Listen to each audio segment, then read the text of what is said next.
Fair use. My mindset is A, I signed up for this. And B, when it's time to fight, it's time to fight. At the end of the day, it's gonna be me or you. And I'm coming. I feel like he hasn't really fought anybody. Yeah. And I just feel like me versus him, it don't matter who it is, I'm just gonna run him over. It's free smoke, Junior. They already know what time it is. T-Bug Crawford. Yeah. Everybody know who the champ is at 147, who the king is. And he too small. He too small. He little. He light. Hey, look. Ain't nobody say Floyd was lighting in that. You're not Floyd. Well, I got a load of stress, traveling this road to success. You learn how to cope with less. You just gotta hope for the best. All I know is press on toward tomorrow. Or I was chosen more. Been there from the start. Yeah.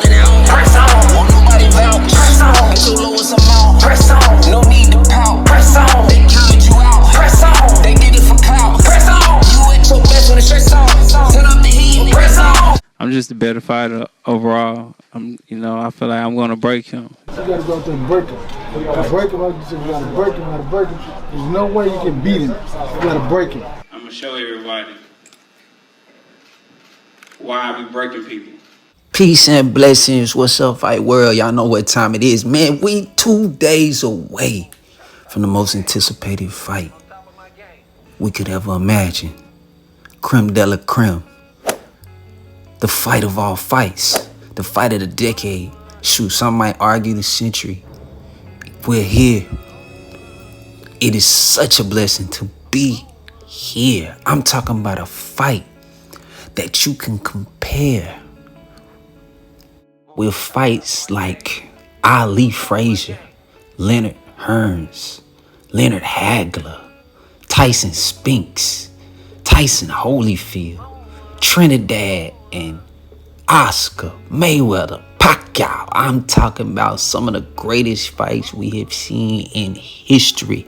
We finally have a fight that can compare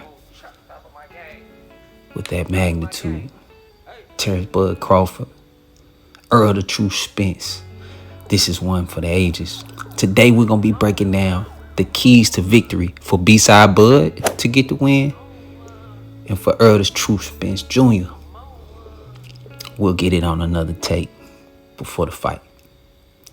2 days away, we're going to do 1 and 2. And today we'll talk about what B-Side Bud has to do in order to win this fight. If you're ready, let's turn up. First thing first, we got to hit that subscribe button, and we're going to get into it. If you haven't done so, make sure you hit the bell icon as well.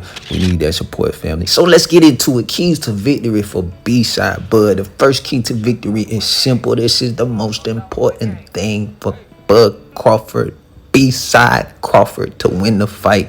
He has to stop the jab. He has to stop the jab.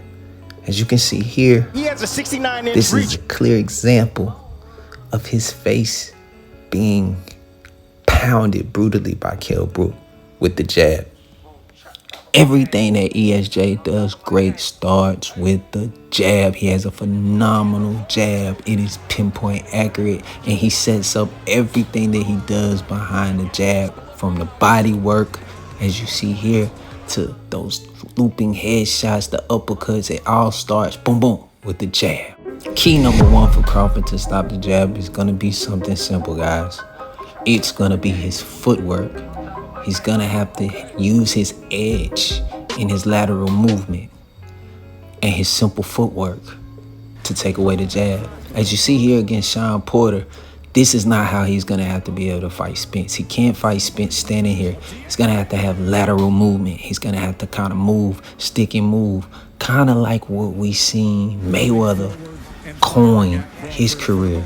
Instead of standing and brawling and going toe-to-toe like you see Crawford do in majority of his fights against ESJ, he is going to have to use his footwork and his lateral movement and utilize the size of the ring to his advantage.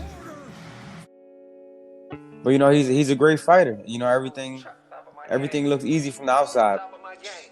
It was just I don't know. I felt good. I felt going into the fight. Felt like I had a great training camp. But he's a great fighter.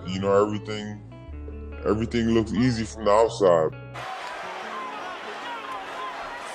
Over the course of his career, Crawford has struggled with boxers who have great jabs, and his go-to has always been to switch. He would switch from righty to lefty to throw off or take away the jab. But as we know with ESJ, he has a fighter who is a natural southpaw with an excellent, if not the best jab in boxing. So he's going to have another go-to.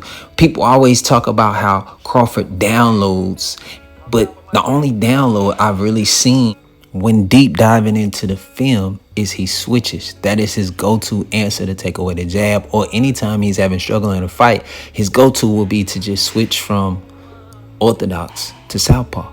And that's not going to work against ESJ, in my opinion.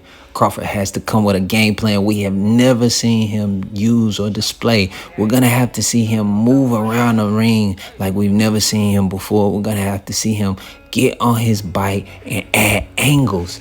This, to me, is going to be what's necessary for Crawford to win this fight.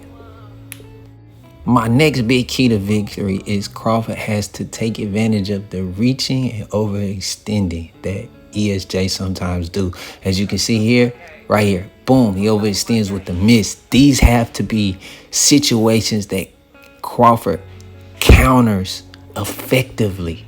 If not, he can be in big trouble. And the footwork is going to be key. We know it's always important to have the outside foot. Who controls the outside foot? Who controls the spacing within the ring? I feel Crawford has to keep the fight in the middle of the ring and not get on the ropes, stay off the ropes as much as possible, control the angles, move around. Crawford has to take advantage of these type openings when ESJ is overextending. If not, it's going to be a long night. And it's easier said than done because he knows when to take risks. So that's why it's going to be important for Crawford to pick his shots all night.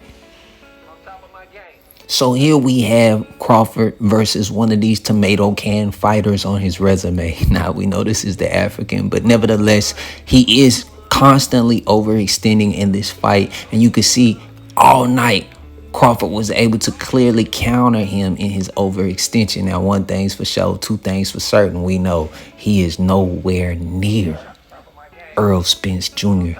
level or caliber. Now, here's another key component for B-side Bud to get the victory. That's right, I said it. This is where Spence has a huge edge. Bud takes a bunch of hits. As you can see here against Mean Machine, clean, clear shots. Let's slow it down. Boom. Boom. He cannot take these kind of shots against ESJ because the pressure and the output that he has and the heat that he got coming behind his punches and the damage that he does and accumulates on fighters over the course of time through a fight is not something that I can see Bud constantly taking by standing in and mixing it up this way and actually winning this fight. Look at here, standing toe-to-toe with Benavidez. He cannot have this type of fight against ESJ. And look at the shots that Benavidez is able to land. Think about the output, the jab, and the body work that Errol Spence Jr. has. If Terrence Bud Crawford, B-side Bud Crawford fights this type of fight, he will not make it 12 rounds. Errol Spence Jr. is a pressure fighter with power, but he's very skilled on the outside as a boxer, which we've seen that thoroughly against 39-0, 30 KOs. The irony. Mikey Garcia, where everyone doubted his boxing ability, and he put it on huge display. I think this is going to be an extraordinary 55-45 fight in favor of the bigger, stronger man, Errol Spence Jr. But I feel if Crawford can stay emotionally stable throughout this fight and control his mind and emotion and fight a smart boxing match, not a brawl, not standing toe-to-toe, but fight a boxing match using angles and using the ring and utilizing his athleticism and ability to move, then I can see Bud getting a Mayweather type victory. Outside of that, I only see Bud being stopped the same way Kell Brook and all the others was. I hope y'all enjoyed this breakdown. I hope y'all enjoyed this film study. Like we always say, man, make sure you hit that subscribe button. We're going to keep coming with the heat, and we're going to do the keys to victory for ESJ next. If y'all like this, get down in the comments and tell me, what do you think about what you seen today? All praises to the Most High. He's wonderful. He's amazing. If you have not given him a try, I tell all people that has been a major difference in my life, and I hope no one has an issue with me sharing it. Peace and blessings to all my people. We'll get with y'all on the next one. Yeah, he's a great fighter, has great ability, great willpower, but he's a great man too, but I'm going to break him. Pop's tripping, man. You want me to ask for my bike back? You know I wouldn't trip. What bike? The beach cruiser. The one I let you use a couple of weeks ago. The one I've been asking you about. Oh, that bike. Hey, no, you wanted it back, homie? It's right here. Follow me, homie. Yeah, it's just like it's both ours. We just keep it down at my house. Cool.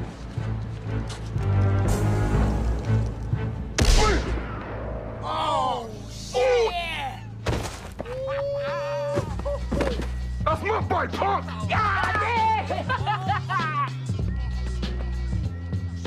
You got knocked the out. How you at? Oh, that's cool. Damn! Put your glasses back on. Ha! What's poppin', people? You watching Top Notch. Make sure y'all subscribe. We'll get with y'all on the next one. Salute. Well, I got a load of stress, trapping this road to success. Learn how to cope with less. You just gotta hope for the best. All I know is press on toward tomorrow. Or I was chosen more. Been there from the start. Yeah.